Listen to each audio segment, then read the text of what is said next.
Hey guys, it's Christina here. I hope you're having an amazing day. So I thought I would film taking a blood glucose and a ketone for my son and show you how to do that, but then also do the GKI and work that out. So this is for my members who are joining me in the quest, but also for anybody else who wants to know how to do this. So come and join me.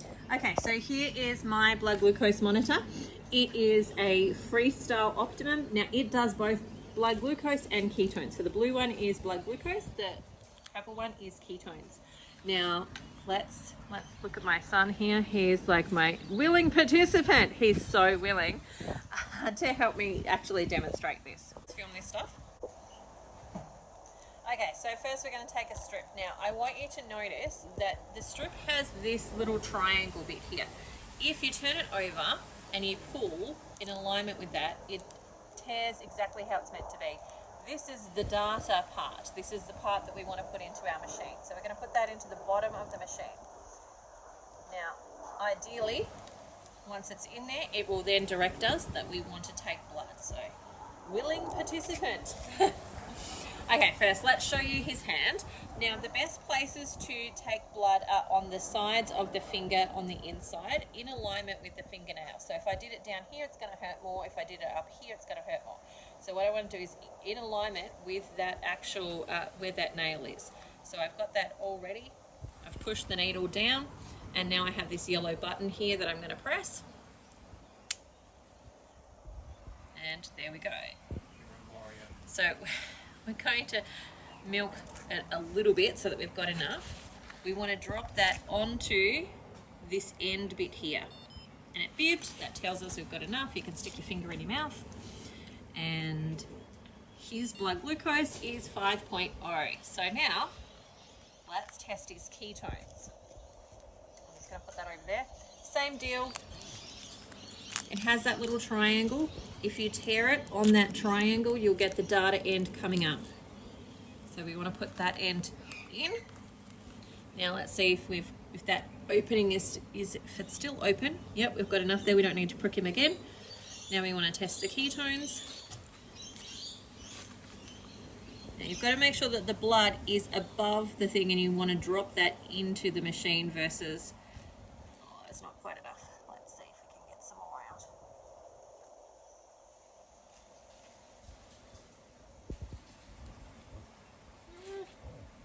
Come on, little finger. Okay, sorry Elijah, but I'm going to need to do a second puncher. Okay. There we go. So now we're just waiting for that. Ketones take a little bit longer than the blood glucose. But the key is while we're waiting, we want the blood to drop onto this versus anything else. So he's got 0 ketones at the moment. He has just eaten, so his body's not using any fat as fuel at this point.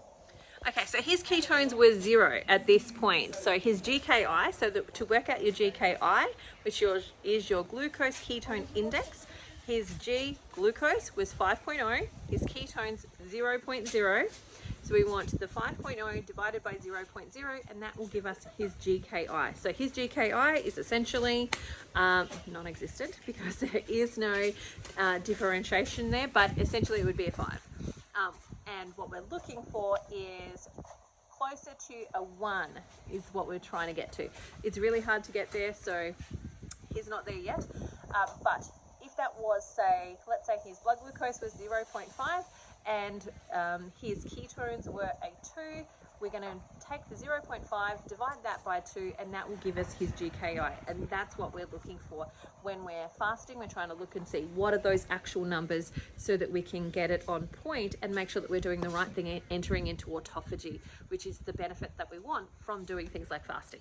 All right, any questions, pop them below and I'll come back and answer them. Okay, so for what purpose do we want to know our GKI? So if you're working with me as a client, well, one of the things that I'm likely to ask you is what is your GKI or what is your blood glucose and ketones so that I can work out what your GKI is.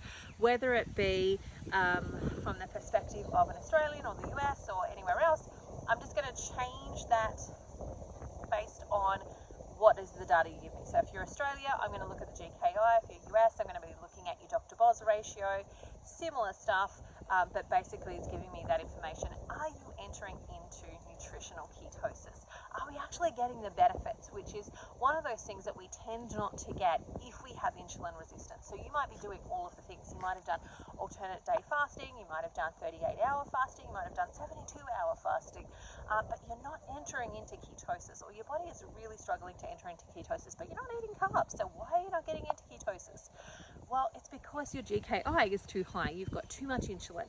And so the ratio between insulin and glucose is too high for you to enter into ketosis.